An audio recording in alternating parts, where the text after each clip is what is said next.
Hi guys, Olive here. Here today to tell you about some pairings of nonfiction books and movies or documentaries. Being a very public lover of nonfiction books like I am, I get a lot of questions from people asking me, how do I fall in love with nonfiction? How do I become a nonfiction reader? And my biggest piece of advice is always to look at the media that you're currently consuming all on your own.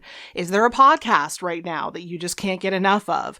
Are there any movies right now that you can't get out of your head? Are there any TV shows you're binging?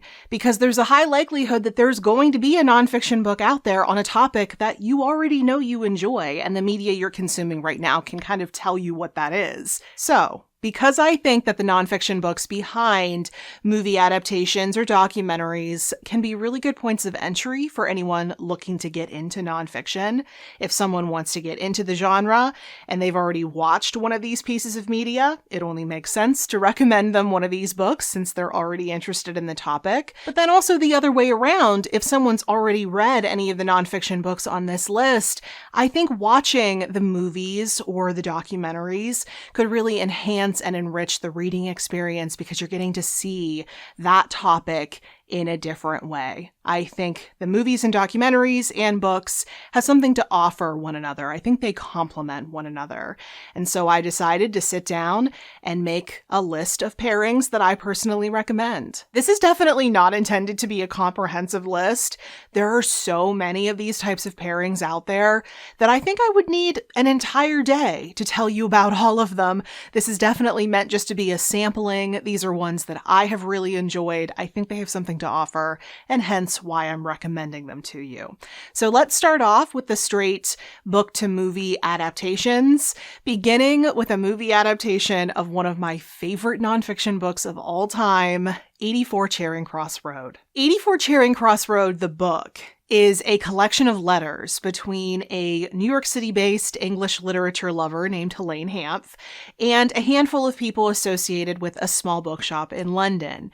Their correspondence originally started off because Helene Hanff wanted to try to find copies of pieces of English literature that she couldn't find in New York City, but then eventually they kept corresponding, specifically this one bookseller, but a number of other people as well. She started talking to them on a regular basis, and they developed friendships that lasted for, I think, over 20 years. It is a sweet and hilarious little book, and lots of readers, like myself, have absolutely fallen in love with this book since it was published in 1970. People just can't seem to get enough of this book. I am definitely one of those people, and so there have been a number of adaptations of it over the years, but probably the most famous one is the 1987 film starring Anne Bancroft and Anthony Hopkins. The screenplay for it was actually based on a stage production that was also based on the book, so it's kind of an adaptation of an adaptation, but it is absolutely perfect. Brilliant performances, faithfulness to the source material. It captures all the charm of the book. It is just wonderful. These two make a perfect pair. And then there's one of my favorite nonfiction book to movie adaptations, The Big Short by Michael Lewis, and its 2015 film that goes by the same name. The Big Short, in both its book and movie forms, tells the story of the 2007 to 2008 financial crisis, which was largely caused by the housing bubble here in the United States. Most people didn't foresee that bubble bursting, except for a handful of individuals who made absolute bank by betting against the system and winning. Michael Lewis turns their story into an actually understandable page-turner in the book. And then the movie is equally as entertaining, if not more entertaining, with outstanding performances from Brad Pitt, Steve Carell, Christian Bale, and especially Ryan Gosling. He made me laugh so hard. I mean, this movie won an Oscar for Best Adapted Screenplay, but if that doesn't tell you that this is a really good adaptation, allow me. It's a really good adaptation of an already amazing book. But now, let's move away from the straight adaptations, because the next pairings I would like to recommend I think just kind of complement one another. I think they go hand in hand. I think they both cover similar ground, but they're not taking on the exact same source material in the way that the adaptations definitely did. So, for the first pairing, on the book side of it, I would like to recommend a biography of Fred Rogers, the creator and host of the children's television program Mr. Rogers' Neighborhood. That biography is called The Good Neighbor by Maxwell King, and I definitely recommend it alongside the 2019 movie A Beautiful Day in the Neighborhood, starring Tom Hanks as Mr. Rogers. If you haven't experienced either the book or the movie yet and you want to know where to start, I would definitely recommend starting with the biography and then moving on to the movie, because I think you'll come away from the biography with such a greater understanding of who Mr. Rogers was as a person, and therefore you can more appreciate Tom Hanks embodying him as an older man being interviewed by a cynical journalist. The story of the movie is actually based on true events. Mr. Rogers was actually interviewed by this kind of a journalist in the 90s, and the piece came out. It's out there for you to read if you want to make this more of a trio. Of course, they did make the movie a little bit more dramatic than the real life events were. They kind of have to make it more interesting on the screen. But even though they did that, I feel like so much of who Mr. Rogers was captured on film, largely because of how great of a job Tom Hanks does. But of course, you don't have to go in that order. If you've already seen the movie, I highly recommend you go on to read the book, because Mr. Rogers really was a spectacular person, and I promise you, you will only fall more in love with him the more you know about him. And then, after you read tennis legend Billie Jean King's electric new autobiography called All In which she is all fired up and pulling no punches, you might want to go on to watch the 2017 movie called Battle of the Sexes, which is all about the epic moment in sports history when she had a tennis match against Bobby Riggs. As you could expect, Billie Jean King talks a lot about that real life match within her autobiography, but also, funnily enough, she talks about the movie in which Emma Stone plays her and Steve Carell plays Bobby Riggs. Steve Carell's been showing up a lot in this video so far. Billie Jean King did say that the screenwriters took a few liberties with the truth in order to make it more entertaining, as you would expect they would. But I got the impression that she liked the movie overall. I remember her saying that she liked the message that it sent. And actually, after they were done filming, she struck up a friendship with the actress Emma Stone, who played her in the movie, and she inspired Emma Stone to use her voice to inspire change in the world. So by taking on this pairing, you get the opportunity to compare the real life situation, as Billie Jean King recalls it, against the one crafted for entertainment purposes, but you can also know little tidbits of behind the scenes information about the movie, which I think could really add something. Moving away from movies and moving into documentaries, at the start of this section, I want to mention two different nonfiction books that just got straight documentary adaptations or complementary documentaries, both of which I really enjoyed, and so I thought I would recommend. The first one is one of my favorite nonfiction books of all time, The Poisoner's Handbook by Deborah Bloom, and this got a PBS adaptation. The book, and therefore the documentary, talks about poisons, Prohibition era in New York City, the birth of forensic medicine. They are both fantastic. And one of my nonfiction November picks from last year, Driving While Black by Gretchen Soren, also inspired a PBS documentary by the same name. Both the book and the documentary discuss the history of the challenges that Black Americans have faced while sitting behind the wheel of a car.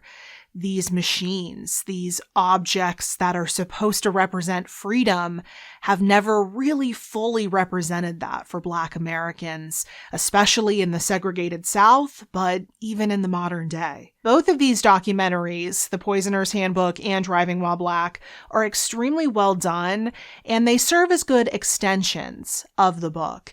There's not a whole lot of new material introduced beyond what the book presents, so it's not as though either of these documentaries will be a revelation.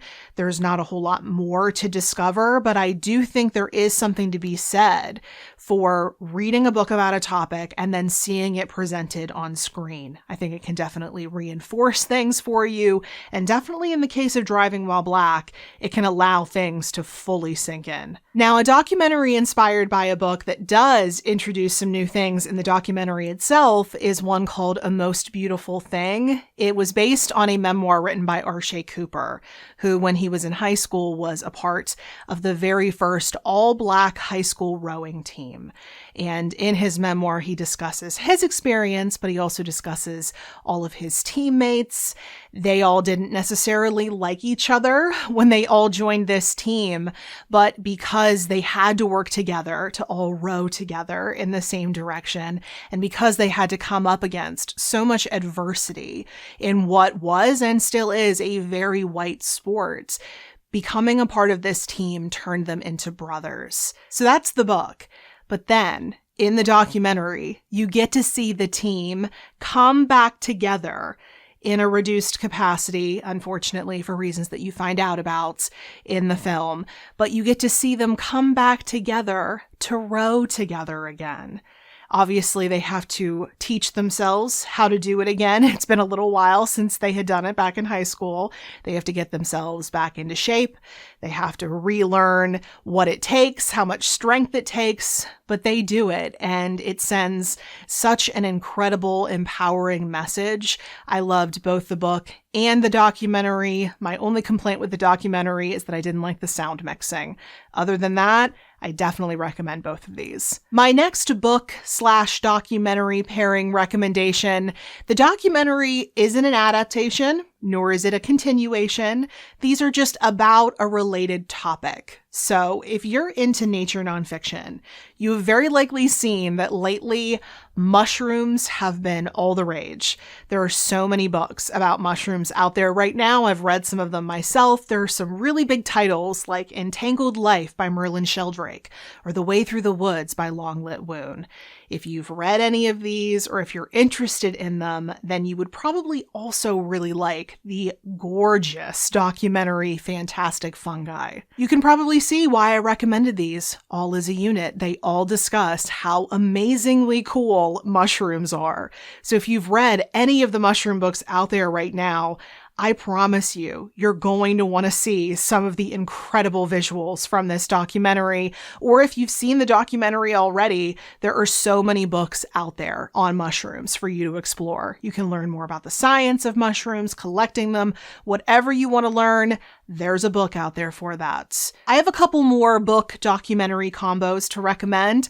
So for the first one, the book is called Hotel Scarface by Robin Farzad, which discusses this hotel/nightclub in Miami that was very closely linked to the cocaine trade in the 70s and 80s. It also apparently served as inspiration for the movie Scarface. If you've read that book, or if you want to read that book, if you think all of it sounds really wild, definitely read it around the same time as you watch any of the Cocaine Cowboys documentaries, which all discuss the underworld surrounding cocaine in Miami around that same time. It is all so wild and so over the top that you will really struggle to believe that it's nonfiction, that these things actually happened.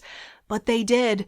Like, did you know that cocaine money mainly built the modern city of Miami? Because I didn't, but now I learned that after experiencing this combo.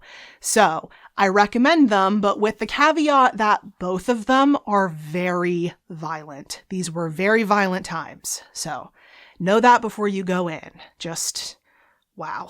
But on to a lighter topic, let me talk about a book and documentary pairing that I actually just recently experienced for myself. I watched this documentary called Yarn, and I watched it because I was in the mood for anything crafting related after I finished reading Broadway star Sutton Foster's new memoir called Hooked. In the book, Sutton Foster discusses how crafting, or more specifically crocheting, has been a really grounding hobby for her throughout her life, how it's gotten her through some really hard times.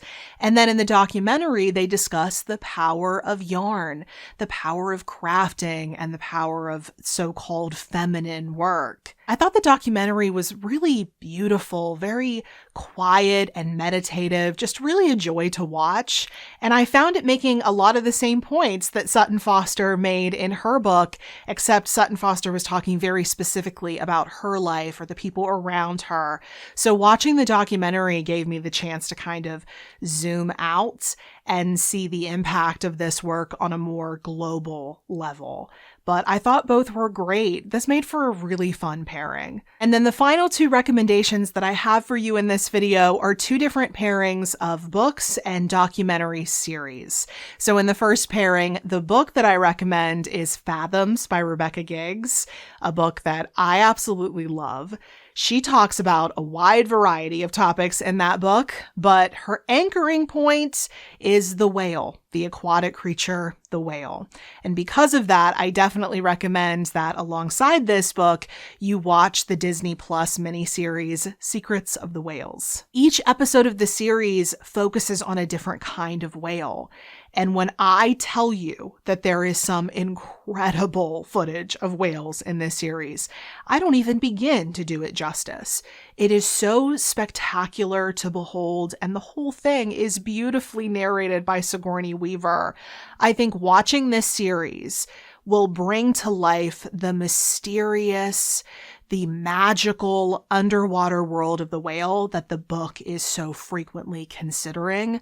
So these two together is really a whole experience. And then finally, I saved my favorite for last. I definitely recommend that before or after you read actor and foodie Stanley Tucci's new memoir called Taste, you watch his CNN miniseries Searching for Italy. In the series, he travels to all different parts of Italy. He meets so many different people and he learns so much about the history and the culture, but most importantly, the food of all of these different regions.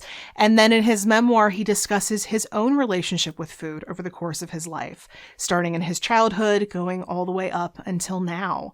He talks about things that happen in the series, so it's really cool to experience both of them at the same time for that reason. But also in the memoir, he discusses a lot of personal things, like his fairly recent fight with cancer. The series and the book are witty, they're hilarious, they're heartfelt, they're just amazing to experience. My husband and I just got done watching the entire series, Searching for Italy, and we absolutely devoured it. We couldn't get enough, and we are now so sad that there aren't any more to watch. It's one of my favorite things that I've watched this entire year. Watching the series meant even more to me because I had just recently read the book, so I saw a lot of things I recognized. It added a lot of depth to the watching experience, and then I could see, on the other hand, if you were to read the book after you've already seen the series, it would add more in that direction too. I think these just make like the perfect package deal. So, depending on how you look at it, these were some book recommendations based off of movies and documentaries, or movie and documentary recommendations based on books, or some bundle recommendations. All depends on how you look at it. Everything I mentioned in today's video will be linked in the description box below for your clicking convenience. In the comment section below, let me know if you like this type of video, if these types of recommendations are helpful, because if you like them, I could have a million more where this one came from. I just kind of wanted to test the waters, see how everyone likes this, and also for the sake of time, I had to stop myself somewhere. But I know of so many of these types of pairings because this is my favorite way to consume media, is to go out in search of other things related to what I'm reading about.